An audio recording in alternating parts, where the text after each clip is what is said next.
special United Nations International Day of Peace, which happens to fall on a Sunday this year, which is nice. Last year it was on Saturday, and we did an event last year. So I'm just really honored to be here today. I've been gone for a little while, and I'm back for today's service, and I'm just really honored to have us gathered here today with all of the truth seekers and peacekeepers that are here. As I noted, this is International Day of Peace, and this marks the second year of our collaboration between Unity of the West Side and Thoughtfulness. Heartfulness, well, they're thoughtful too. The Heartfulness Institute, and Prasad Singham Sethi and Sandra Batista are here, and you'll hear from them later. And some people from Heartfulness are here, welcome, and some other newcomers. So we're again, manifesting these divine ideas that we had a couple of years ago to bring this event to all of you today.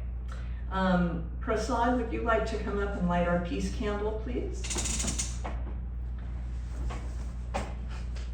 We light the peace candle here at Unity of the West Side to represent the truth in all people and in all religions. hold that one down and then trigger. There you go. Might take a minute. Beautiful, thank you. And then there was light, thank you very much. So, Unity was founded over 135 years ago on the core belief of oneness. Throughout the late 19th and early 20th centuries, Charles and Myrtle Fillmore associated with great spiritual thinkers of the time and explored religious literature and philosophies of both East and West. From their studies, they extracted the aligned truths from all religions, and their society was soon called Unity, as they were inspired to recognize that these truths and spiritual practices could become one in unity. In Charles Fillmore's words, all are recognized as parts of a great forward movement of humanity under the direction of an unseen intelligence. We share an indwelling divinity, a connection through the heart, and this is true peace. Our minister, Reverend Carol Scotta, is not able to be with us today because she is in Detroit at another Unity event. It is the Unity Urban Ministerial School 46th Annual Conference. And Reverend Carol got her ministerial,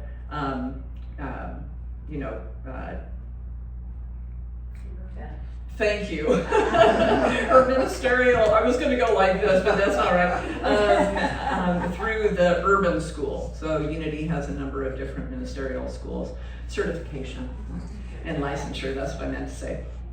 But she does send her best wishes to you, and she sends this message, which I'll read. When violence enters our awareness, it can stir grief, anger, confusion, and fear. In moments like these, we return to our Unity teachings, for they ground us in truth beyond appearances. We remember first that each soul is an expression of God. Each is a child of the divine with a spark of spirit at the core. Life is not extinguished, it changes form and continues a soul's journey of unfoldment beyond what we can see. So what is ours to do in this moment? We are to ask ourselves, how may I live more peacefully, more compassionately, more faithfully today? In this way, even in the face of tragedies, we become part of the healing of the world.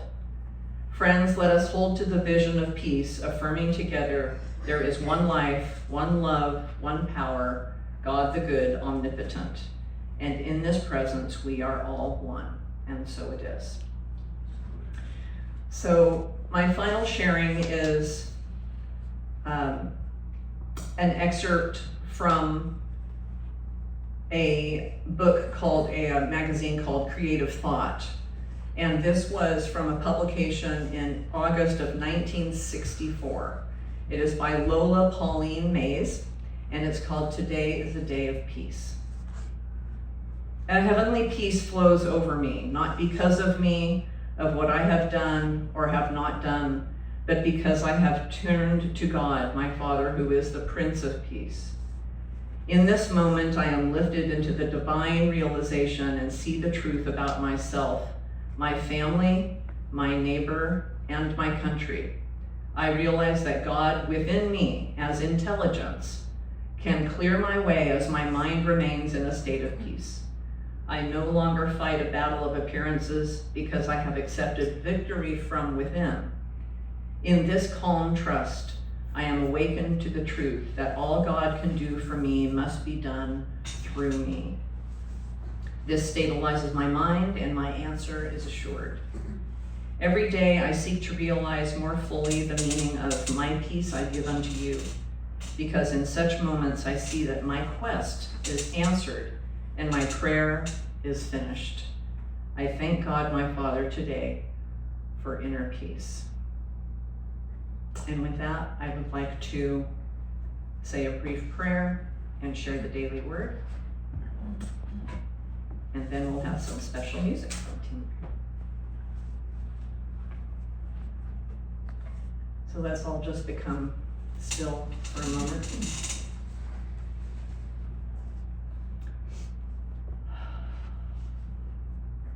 Heavenly Father, Divine Mother, friend, Blessed Spirit, God, we are gathered here together today in the spirit of peace, of our own peace experience, as we share that as the lights of the world.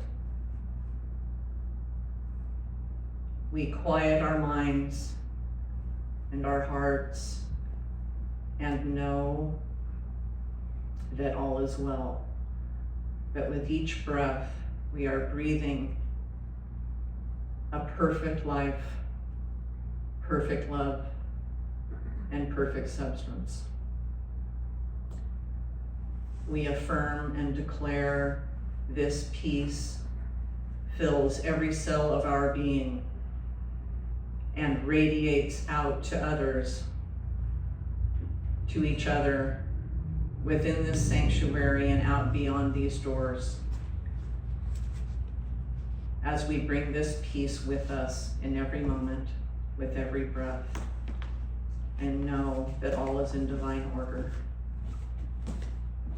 And we say this with absolute love, forgiveness, and grace. Amen. Tim, want to play just a little bit while I read this brief? This is today's daily word. World peace. I bless the world with thoughts of peace. The word shalom is synonymous with the word peace, but it means more than an absence of war and conflict. Shalom, appearing so frequently in the Bible, is also used to affirm wholeness and well-being. True, lasting well-being requires the kind of peace known by living in alignment with God. Anchored in peace, people are less likely to be in conflict and more likely to appreciate that the beautiful planet Earth offers goodness and abundance for all. When I pray for a peaceful world, I pray shalom for myself and for each person of every land to have their needs met, to know lasting well-being for themselves and their families, to live in harmony, and to work toward our common good. And from James 3, verse 18, and a harvest of righteousness is sown in peace for those who make peace. So now we'll continue our program, focused on a peaceful me and peaceful world. And there's an insert in the program that has got some excerpts from our event last year. So you're welcome, of course, to take those home with you and read them at your leisure. And so next we are going to have, Tim is going to sing one of his own compositions for us.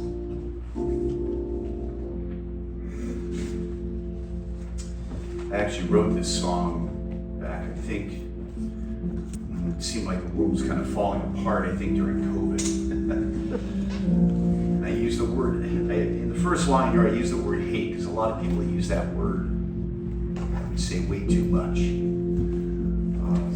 talk about that even when something doesn't please us, we use that word hate. That word, I think, ends up putting us in a very bad space.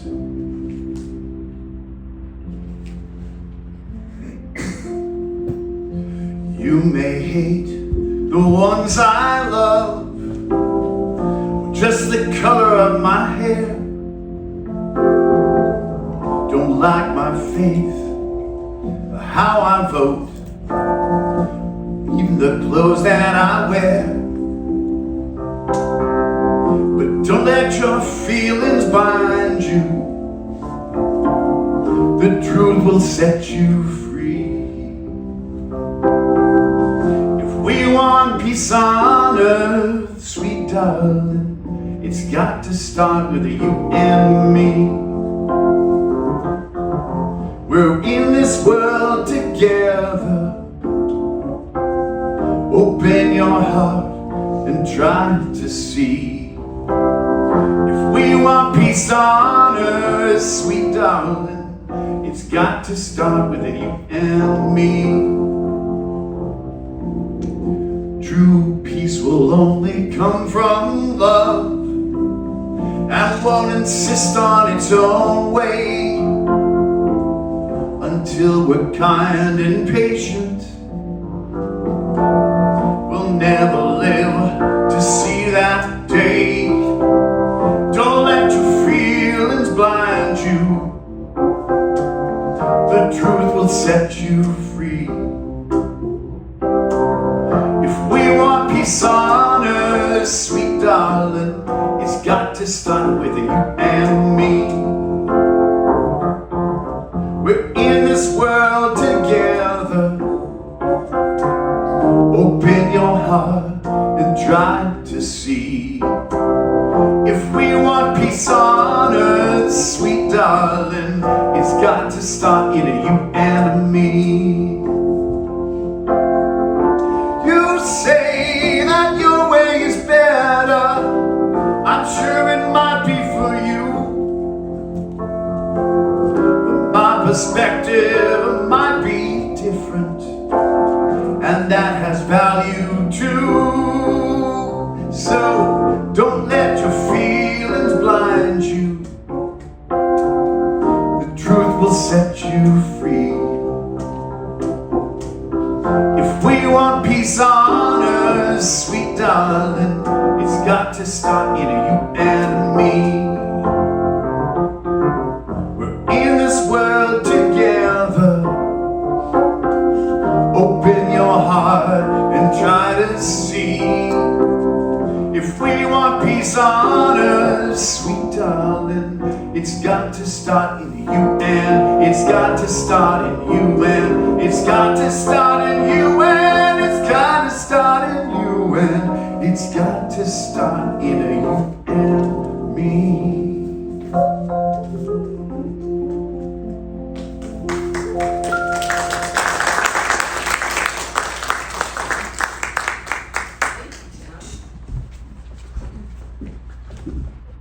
So our first special speaker today, is Sandra Patista, and she is going to share a history of UN International Day of Peace and also some other reflections that she will share with you. Thank you, Sandra.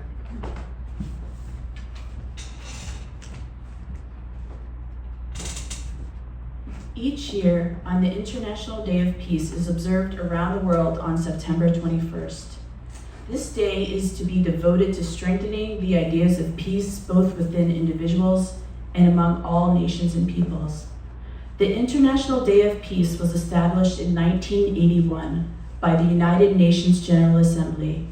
2 decades later, in 2001, the General Assembly unanimously voted to designate the day as a period of nonviolence and ceasefire. International Day of Peace celebrations take various forms across the globe. In many parts of the world, the day is marked by a moment of silence, peace education events, intercultural dialogues, and other activities that improve understanding and cooperation between cultures. Today in Culver City, we come together as an interfaith community to recognize that peace begins within and with each one of us. Each year, the day is launched at the United Nations headquarters by the Peace Bell ceremony. The Peace Bell was cast in the early 1950s from coins and medals given by representatives of the UN member states and children from all countries.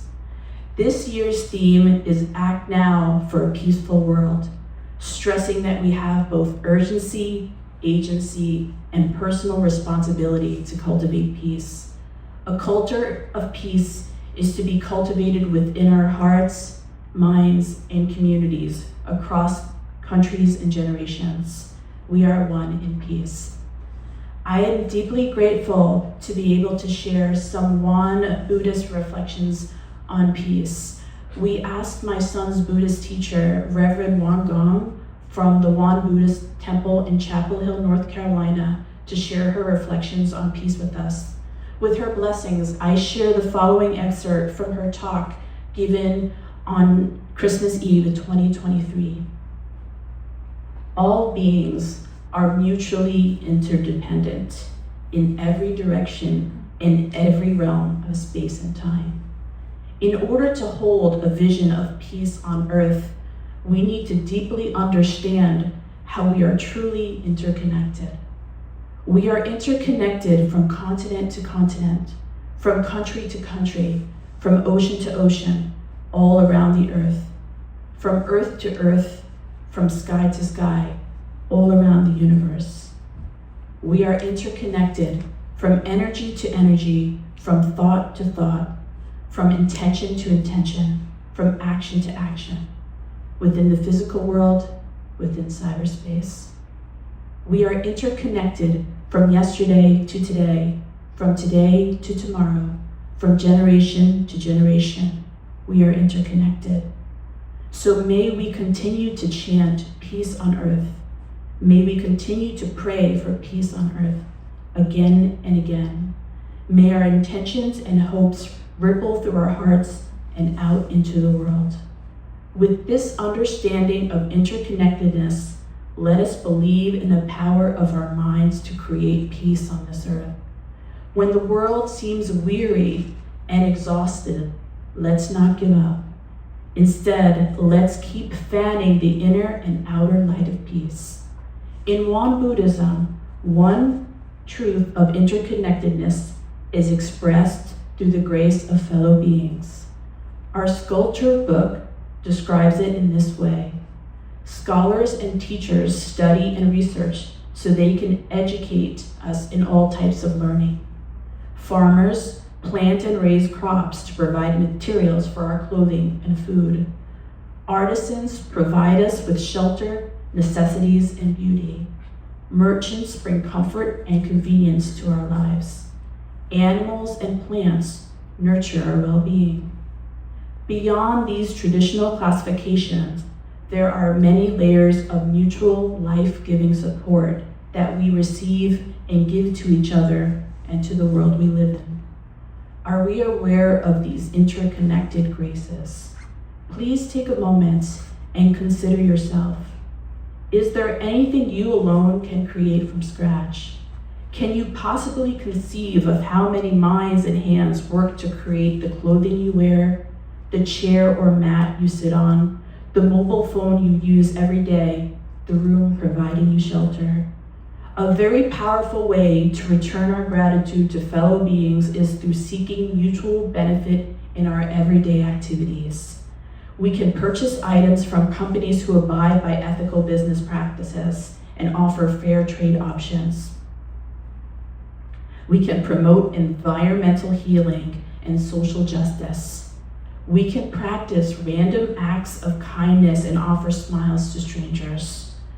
When we live a life focused on manifesting mutual benefit, we help unfold well-being and harmony for all beings in the world, both now and tomorrow, and from generation to generation. In this way,